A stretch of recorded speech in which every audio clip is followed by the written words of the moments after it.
show for today. We're talking to Mr. Charles Dungey, who is a professor at Tennessee State University.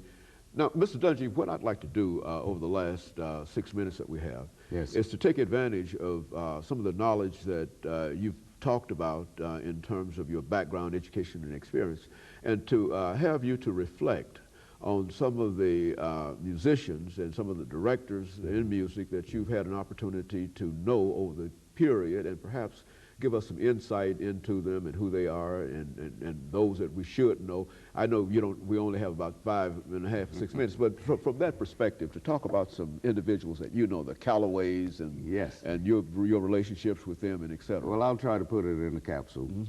My first years in New York, which were in the 50s, my first landlord was Andy Kirk. Wonderful experience there, because Andy still had his band going. By the way, Joe Williams sang with Andy Kirk's band in his early development. Cab Calloway, I had pleasure working with him in several instances on the road. We played the Kennedy Center one year, about 15, 16 years now. Very personable man. I used to admire Cab for the way his delivery. I used to try to sing like him when I was a younger man. But Cab brought a lot to the table.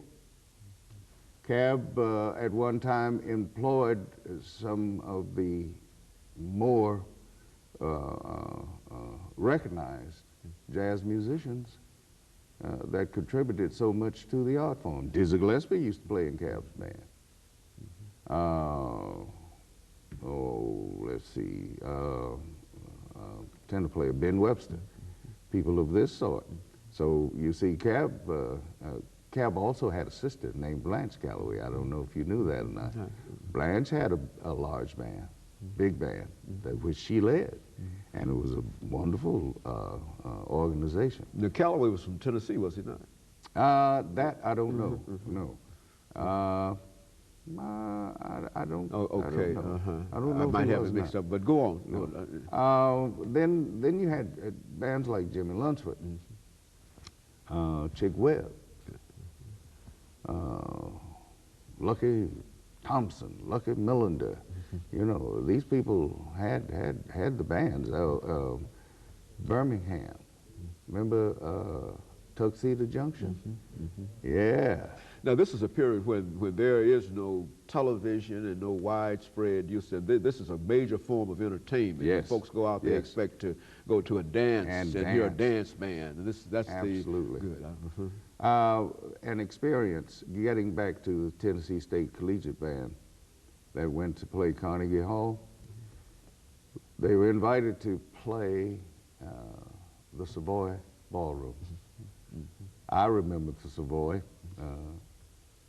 It was a large place, very large. In fact, it was so large, one band could play at one end and another band at another end, and people could be dancing to both bands. The collegians played opposite Buddy Johnson's band. Buddy Johnson, having a band composed of professionals, well, they didn't think very much of this little band coming up from Tennessee A&I. We weren't known as Tennessee State University. In fact, we just passed the Tennessee A&I normal stage. But they were making fun, you know, saying, well, you guys do the best you can, and we'll take care of you later on. Well, this infuriated our players. They went on to play a program, and do you know, the people stopped dancing and came to the bandstand and milled around, and everybody from both ends of the Savoy Ballroom came and stood shuffling at the Savoy. Oh yeah, and when the collegians got finished playing, Buddy Johnson pulled out every arrangement that he thought that would excite that crowd and couldn't pull it off. So you see, You see what impact? That's right. The moment, what was played, and the impact that it had on the whole thing. I say that to say the band members admired Buddy Johnson and his group, or Duke Ellington and Count Basie and all these other big bands. These were their mentors, you see. So, but they were still within the tradition, and it came off so well for them. Yeah. So that's why I had to go to New York City to seek some of this knowledge and to rub elbows with and enjoy. And of course, Mr.